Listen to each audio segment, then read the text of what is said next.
तो आज की यह जो वीडियो है ये काफ़ी ज़्यादा इंटरेस्टिंग होने वाली है, क्योंकि इस वीडियो में आज हम आपको इस बारे में बताने जा रहे हैं कि कितनी रेडिएशन के इफ़ेक्ट से इंसानों के अंदर कितनी पावर लाई जा सकती है, यानी कि कोई भी इंसान कितनी पावर को अचीव कर सकता है इन रेडिएशन की हेल्प से।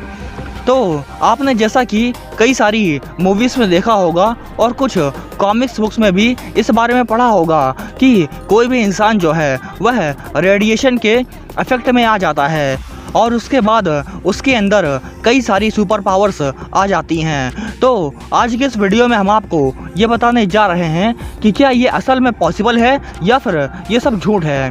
तो सबसे पहले तो हम आपको इस बारे में बताने जा रहे हैं जो कि कोई भी डॉक्टर कभी भी किसी भी इंसान को नहीं बताते हैं। तो डॉक्टर्स जो होते हैं ना, उन्हें ये बिल्कुल ही सीक्रेटली बताया जाता है कि कितनी रेडिएशन पर कितनी पावर को अचीव किया जा सकता है। तो 10 रेड में लाइट वेट पावर को अचीव किया जा सकता है, 100 रेड्स में सुपर ह्यूमन स्पीड को अचीव किया जा सकता है, 1000 रेड्स में सुपर ह्यूमन स्ट्रेंथ को पाया जा सकता है और इसके बाद 10,000 रेड्स में इनविजिबिलिटी को पाया जा सकता है, यानी कि इतनी पावर पे कोई भी इंसान किसी को दिखाई नहीं दे सकता है। और 1 मिलियन रेड में radioactive eyes with laser power, ये सब अचीव किया जा सकता है रेडिएशन की हेल्प से। लेकिन ये सब जो चीज़ें हैं इनके साइड इफ़ेक्ट्स की वजह से कभी भी इंसानों पर इसे आजमाया नहीं गया है। और अब आप बस ये याद रखना कि हमने अभी जो कुछ भी कहा है अब तक की वीडियो में ये सब कुछ बकवास है, असल में ये सब कुछ पॉसिबल नहीं है। तो अब आप शायद ये सोच रहे होंगे कि जब रेडिएशन की हेल्प से पावर नहीं मिल सकती है तो आखिर रेडिएशन से इंसानों को मिलता क्या है, आखिर इन रेडिएशन की हेल्प से हम क्या पा सकते हैं। तो क्या आपने कभी भी हियासी आउची के बारे में सुना है?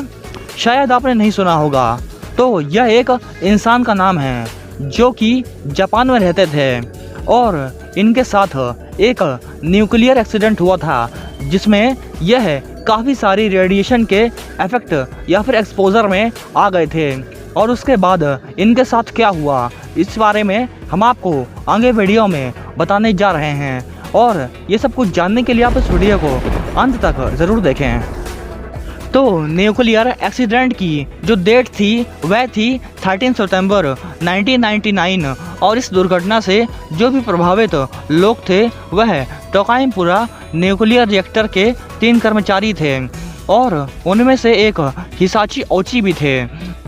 और उन्हें यूरेनियम नाइट्रेट का प्रोडक्शन करने के लिए नाइट्रिक एसिड के साथ काफ़ी ज़्यादा रिच अमाउंट में जिसमें यूरेनियम पाया जाता है उस यूरेनियम ऑक्साइड का मिक्सचर करना था और उन दोनों को मिक्स करके एक प्रोडक्ट बनाना था और उन्हें उस प्रोडक्ट को तैयार करके महीने की 28 तारीख तक उस न्यूक्लियर रिएक्टर के मालिक को देना था।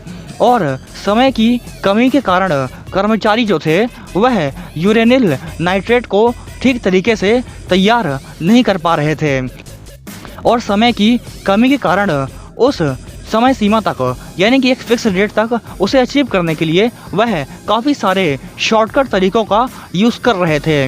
और इनमें से एक शॉर्टकट यह भी था जिसमें कि उन्हें अपने हाथों से काफ़ी ज़्यादा रेडियो एक्टिविटी वाले प्रोडक्ट को उसे हाथ से संभालना था और ट्रांसपोर्टेशन के समय रेडियो एक्टिव प्रोडक्ट को न्यूक्लियर फ्यूल में बदलने की कोशिश करते समय और ऑपरेशन के दौरान वहाँ पे जो कुछ भी अनएक्सपीरियंस्ड लोग थे जो कि 3 लोग थे, उन्होंने ऑपरेशन को संभालने में पूरी तरीके से गलती कर दी और मिक्सचर के दौरान मिक्सचर के एक स्पेसिफिक कंपाउंड को जोड़ा जाना था, लेकिन वहाँ पर जो टेक्नीशियन थे वह अनएक्सपीरियंस्ड थे और इसी वजह से उन्होंने मिक्सचर में जो भी कंपाउंड थे उन कंपाउंड्स को ठीक तरीके से बैलेंस करने में गलती कर दी और उस अमाउंट का 7 गुना ज़्यादा जोड़ दिया, जिससे कि उस कंपाउंड में एक बहुत ही ज़्यादा बेकाबू होने वाली चैन बनती गई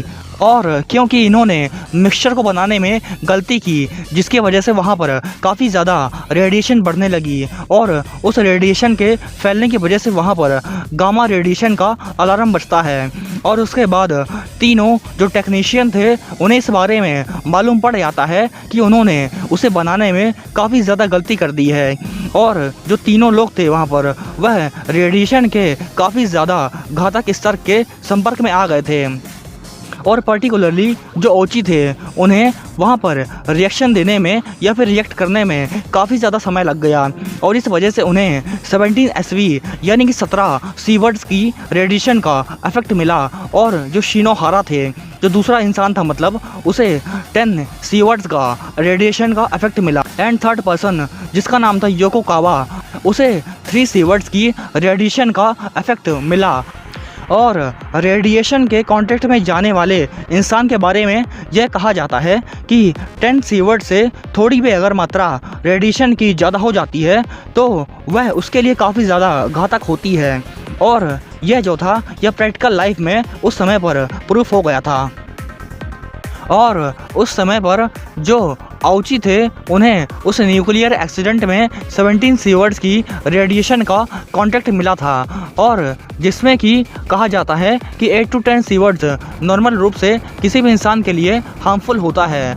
और जो जापानीज होते हैं वह अपने पूरे साल के लिए, यानी कि जो भी वहाँ पर न्यूक्लियर रिएक्टर्स में काम करते हैं वर्कर, उनके लिए पूरे साल भर के लिए 15 मिली सीवर्ड्स को अलाउ करते हैं। लेकिन यहाँ पर जो आउची थे उन्हें तो एक ही बार में पूरे 17 सीवर्ड्स की रेडिएशन के साथ कांटेक्ट हो गया था। और आउची का रेडिएशन के साथ जो कांटेक्ट हुआ था उस समय पर वह इतना ज़्यादा खतरनाक हुआ था कि उनकी बॉडी के जो ज़्यादातर सेल्स थे वह डैमेज हो चुके थे। उनके जो श्वेत रक्त कोशिका यानी कि WBC जो होते हैं ना, उनकी जो संख्या थी या फिर काउंटिंग जो थी उनकी वह 0 हो गई थी। और उनके बॉडी का जो ज़्यादातर पार्ट था वह गंभीर रूप से पूरा जल गया था।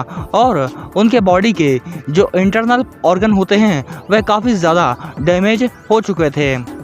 और उसके बाद काफ़ी ज़्यादा भयानक सीन होता है जो कि 59th डे पर होता है, यानी कि 59वें दिन पर यह चीज़ होती है कि उन्हें पूरे एक दिन में, सीधे एक दिन में 3 बार हार्ट अटैक आता है। लेकिन उसके बाद वह जो होते हैं बोलते हैं कि मुझे अब जीने की बिल्कुल भी इच्छा नहीं है।